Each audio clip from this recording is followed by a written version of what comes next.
prior to the stroke, I never used to cry. You know, probably I can remember hardly, honestly, I can't remember any times really crying.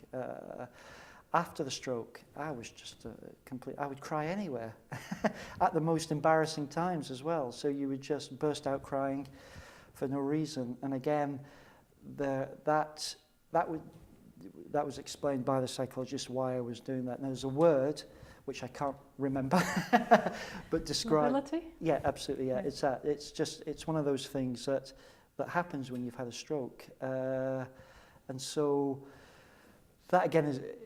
So you've got the emotions of everything from crying to anxiety goes up and down.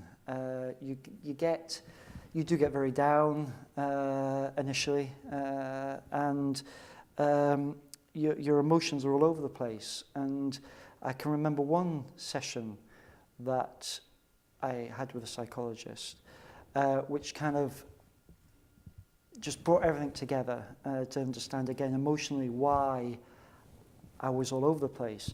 And he described the process I was going through as grieving.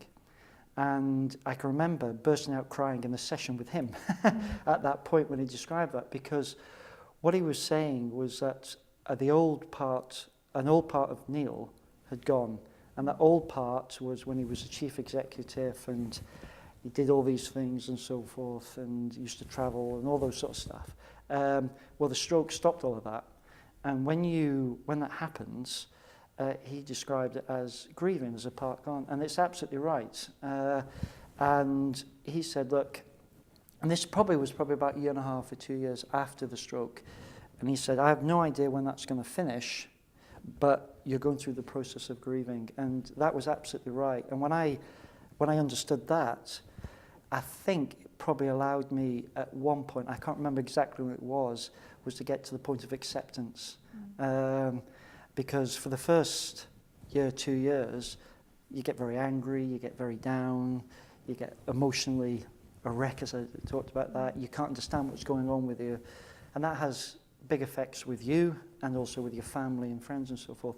But when you get to the point of acceptance and think, actually, it's happened. You know, things are not going to change. The old Neil is just not going to come back now. That's the point where I thought, okay, the only way is to go forward and things. And that was a big change. But I think it probably took about 2 years, 2.5 years to get there. It's interesting what you were talking about, the grieving side of things. Were you grieving in a way for your loss of status or your loss of your occupational role? Prior to the stroke, I was a chief executive, and so that role involved, traveling lots, speaking at conferences, doing lots of pitches for new work, leading the team, the big team I had. And then when that's ripped away from you because of the stroke and you're suddenly told you won't be chief executive again, that is really difficult to cope with. And as you said, I think it's down to this loss of status, because the ego is a real powerful thing, and I'm embarrassed in one way, but equally I think it's very true. I got a bit of a kick saying I was a chief executive of a company and so forth, and when that's ripped away, it is really difficult to cope with. The loss of status, perceived status, because some people might think I was an idiot as a chief executive, but my own perceived status was, I'm a chief executive, and then you have the loss of that. You have a loss, what goes with that, of value. Suddenly, who are you now? Once upon a time you were this. What am I now? And therefore you feel really devalued, and you feel little significance. These are in the early months and years, and that is a real challenge to go through. And without the help of psychological support, I think I would have really struggled with that. And I think it is part of the grieving process, that you get angry, you get emotional, you get sad, you get happy because you think, oh, maybe I could do this, and then you're down again.